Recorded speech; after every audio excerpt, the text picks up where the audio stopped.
Inter-Udinese, ottavo di finale di Coppa Italia, potrebbe diventare incredibilmente una delle partite più attese di questo periodo. Non sto scherzando, il motivo è semplice ed è legato alle scelte di formazione di Simone Inzaghi. Non è ancora chiaro quali saranno gli 11 che scenderanno in campo contro l'Udinese appunto a San Siro, ma sono attesi diversi cambiamenti, possibili esordi dal primo minuto con la maglia dell'Inter e quindi anche tanti giocatori che da tempo stiamo richiedendo, non vediamo l'ora di vedere in campo e che potremmo quindi vedere effettivamente proprio in Inter Udinese. Ben ritrovati amiche e amici passione interisti, cominciamo quindi a parlare un po' di questa partita e facciamo un punto sulla situazione poi dell'Inter, perché tante di queste scelte si intersecano anche con questioni legate alle rotazioni, agli infortuni e non solo, e poi ci collegheremo un paio di discorsi anche di mercato relativi ad alcuni giocatori di cui andremo a parlare all'interno di questo episodio. Quindi mi raccomando, cliccate subito sul tasto mi piace e sul tasto iscriviti, così non vi perdete tutti i prossimi contenuti,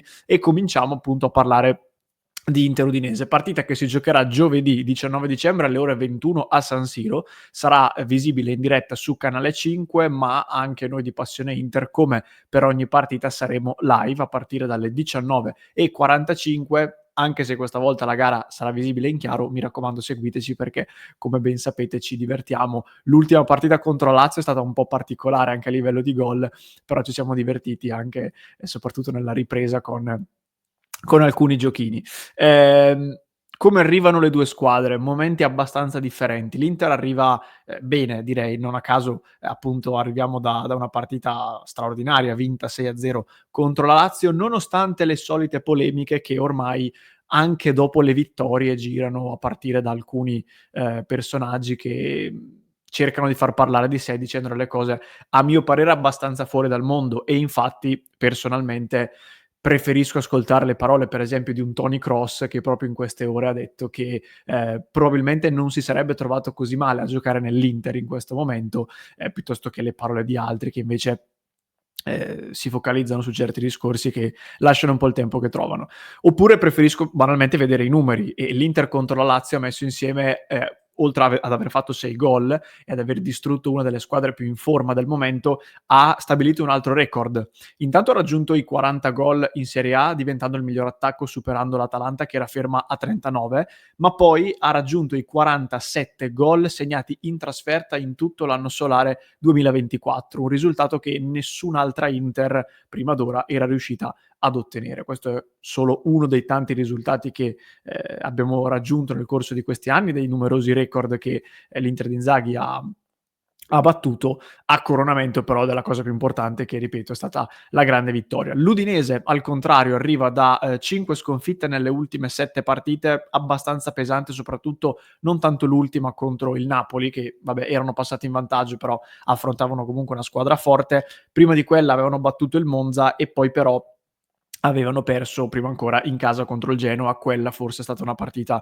ecco, non bellissima, comunque non un grande momento, anche se andando a vedere la classifica di Serie A in questo momento l'Udinese è nono a -3 dal Milan, quindi neanche una stagione così negativa fino a questo momento.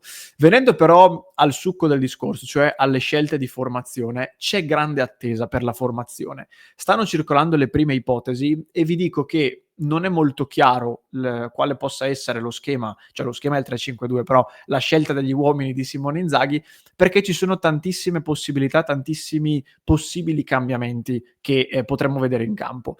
L'unico giocatore in realtà che è sicuro di scendere in campo a meno di problemi dell'ultimo minuto è proprio uno di quelli che stiamo aspettando da un po', ovvero Josep Martinez.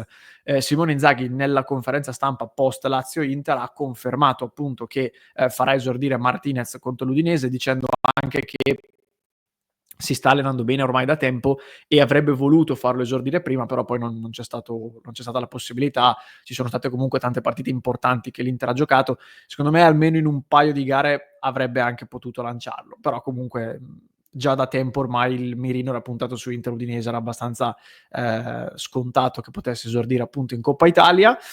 È probabile poi che ci sia spazio anche per Buchanan dal primo minuto, finalmente. Finora ha giocato solo qualche spezzone, però per quello che vi dicevo prima delle tante questioni che si vanno a incastrare a livello anche di infortuni, di rotazioni, credo che possa essere il momento giusto per vedere Buchanan titolare. E attenzione anche Joaquin Correa, che dopo la super prestazione di Verona noto sempre più tifosi invocare, ed è una cosa che in parte mi sorprende perché fino a prima di quella gara era considerato praticamente un fantasma all'interno dell'Inter, invece adesso sono anche contento che molti tifosi lo stiano un attimino rivalutando, non tanto perché io abbia qualcosa nei confronti di Correa, ma perché, come dico sempre, nel momento in cui un giocatore scende in campo con la maglia dell'Inter è meglio sostenerlo piuttosto che fischiarlo preventivamente. E questo è un discorso che poi si ricollega ad un altro nome di cui parleremo tra poco. E poi l'ultimo nome tra quelli più invocati, che starete sicuramente già pensando, è quello di Thomas Palacios. Non escludo nulla, diciamo che è quello che meno mi aspetto dal primo minuto, o comunque, se dovesse scendere in campo dal primo minuto, in parte mi sorprenderebbe. Dico in parte perché in realtà non sarebbe neanche una cosa così scandalosa. Io, se vi ricordate, avevo detto che, un po' provocando, ma neanche troppo, l'avrei lanciato per esempio in Inter Venezia, e parliamo di diverso tempo fa, in una gara di campionato. Quindi secondo me sarebbe anche interessante. Non dovesse partire titolare, è comunque plausibile che a gare in corso eventualmente possa trovare dei minuti. Veniamo alle probabili formazioni quindi nel complesso, e per chi ci segue da YouTube vi mostro anche la grafica, eccola qua. Non ho parlato dell'attacco, ma ci torno adesso. Allora, in porta Joseph Martinez, come dicevo, l'unico nome certo di essere in campo. In difesa arrivano i primi rebus. In questo momento una delle possibili soluzioni che si stanno considerando è quella che vedete in grafica, con Darmian come braccetto destro, Bissek come difensore centrale e Palacios come braccetto sinistro. Darmian potrebbe giocare appunto in quella posizione, così come invece potrebbe farlo Bissek. In mezzo potrebbe essere confermato De Vrij, oppure potrebbe essere messo uno tra Bissek e Bastoni, mentre a sinistra potrebbe giocare ancora Bastoni, potrebbe giocare Palacios o potrebbe giocare Carlos Augusto. In linea generale io credo che l'Inter, Inzaghi cercherà di preservare il più possibile quelli che sono attualmente i titolari della difesa, cioè Bissek, De Vrij e Bastoni, perché purtroppo Pavard è ancora fuori e ne avrà ancora almeno per un paio di settimane, e anche Acerbi, se vi ricordate, praticamente si è fatto male un mese fa, era la gara contro il Verona, e si diceva, vabbè, rientrerà nel giro di una settimana, si è fermato in tempo, problema di poco conto. In realtà addirittura qualcuno adesso sta dicendo che l'obiettivo è per la Supercoppa, essere in campo per la Supercoppa che si giocherà ad inizio gennaio. Alla faccia del problema di poco conto, quindi in questo momento le rotazioni sono molto limitate. De Vrij è un giocatore che per esempio le ha giocate tutte e ha avuto anche problemini fisici in passato, come sappiamo, quindi andrebbe preservato. Bastoni, anche lui ne ha giocate tantissime e spesso è uno di quelli che spende di più anche per la sua il fatto che si spinge sempre in avanti e quindi corre anche molto. Di fatto anche Bissek in realtà avrebbe bisogno di riposo, quindi qui c'è da capire, ecco, come andrà sistemata la difesa, ed è anche per questo che dicevo che non mi sorprenderebbe Palacios, perché avendo tre difensori tutti e tre con necessità di rifiatare, Palacios ce l'hai, mettiamolo in campo, non è una cosa così incredibile, scandalosa. Dipenderà anche dai quinti, però, perché di fatto anche sui quinti ci sono delle questioni. Dumfries non ha giocato contro il Bayer Leverkusen, però anche lui era in un periodo in cui ne ha giocate tante, anche molto dispendiose. Con la Lazio ha fatto una partitona, però anche lì è stata una gara molto dispendiosa. A sinistra Di Marco è uscito preventivamente nella gara dell'Olimpico per un problemino alla coscia, che poi per fortuna è stato ridimensionato nelle ore successive, non è nulla di grave, però è chiaro che andrà preservato, non si può pensare di rischiarlo anche in questa partita, e come lui anche Barella, di cui parleremo tra poco. Quindi Carlos Augusto è un altro che secondo me troverà spazio per forza, da capire se da braccetto oppure da esterno, e anche per questo parlavo di Buchanan, anche lui penso che sia il momento giusto per lanciarlo. In mezzo, quindi vi dicevo, Barella, anche lui è uscito con un problemino, anche per lui nulla di grave a quanto pare, ma anche lui verrà preservato, giocherà Frattesi. Credo che riposi anche Çalhanoğlu, con Aslani che prenderà il suo posto, dall'altra parte uno tra Zielinski e Mkhitaryan. Dico questo perché cambiare in blocco un reparto abbiamo visto anche in altri episodi del passato che non è mai il massimo della vita, diciamo, però in questo caso c'è una necessità da questo punto di vista. E Zielinski è vero che è una riserva, però è anche un giocatore comunque esperto ed è in grande crescita, quindi non mi preoccuperebbe più di tanto questa soluzione.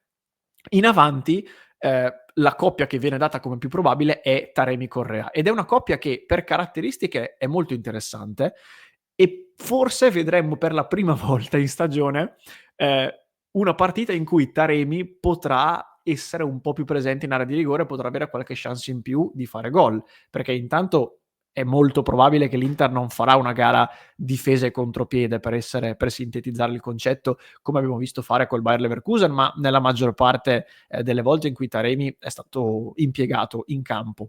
E anche per caratteristiche è facile che sia Correa il giocatore che avrà il compito di venire incontro, legare il reparto e ricevere il pallone e smistare, cosa che invece molto spesso quando giocavano Taremi e Thuram faceva proprio l'iraniano per caratteristiche. Quindi sarebbe secondo me una cosa molto positiva che giochino questi due. Correa, dicevamo, è in un momento buono ed è giusto sfruttarlo, e Taremi magari potrebbe trovare un po' di fiducia, dovesse per esempio riuscire a fare gol, sarebbe una cosa molto positiva. Il retro della medaglia di questa scelta è la ormai credo chiara evidenza del sorpasso nelle gerarchie di Correa nei confronti di Arnautovic. Ce lo chiedevamo un po' anche sorridendo dopo Verona-Inter, ma ormai mi sembra chiaro. Non a caso su Arnautovic si stanno intensificando le voci sull'interesse del Torino, che sta cercando di trovare un sostituto di Duvan Zapata, che si è fatto male gravemente proprio durante Inter-Torino. Hanno sondato vari nomi, stanno trovando delle difficoltà. Su Arnautovic c'è stato il gradimento totale di Paolo Vanoli, l'allenatore, ma c'è un problema dal punto di vista economico, perché Arnautovic nell'Inter ha un ingaggio molto alto, superiore ai 3 milioni netti. Il Torino non potrebbe offrirgli un ingaggio simile, anche a fronte della disponibilità che l'Inter pare aver fatto sapere di liberarlo gratis, pur di trovare appunto una quadra per questa operazione, anche perché poi Arnautovic è consapevole che tra 6 mesi, andando in scadenza, potrebbe trovare contratti magari anche più remunerativi tra gli Stati Uniti, l'Arabia o campionati di questo tipo. Quindi non è un'operazione semplice, però da parte del Torino c'è il gradimento, e credo che anche l'Inter, qualora ce ne fosse la possibilità, non frenerebbe nell'addio di un giocatore che ad oggi ha dato quasi zero, anzi sul campo ha dato zero, in spogliatoio come gruppo pare che sia una figura comunque importante, ma comunque non può bastare per quanto mi riguarda, e poi è un giocatore molto costoso, quindi da tifoso mi auguro, ecco, che questa operazione francamente possa andare in porto.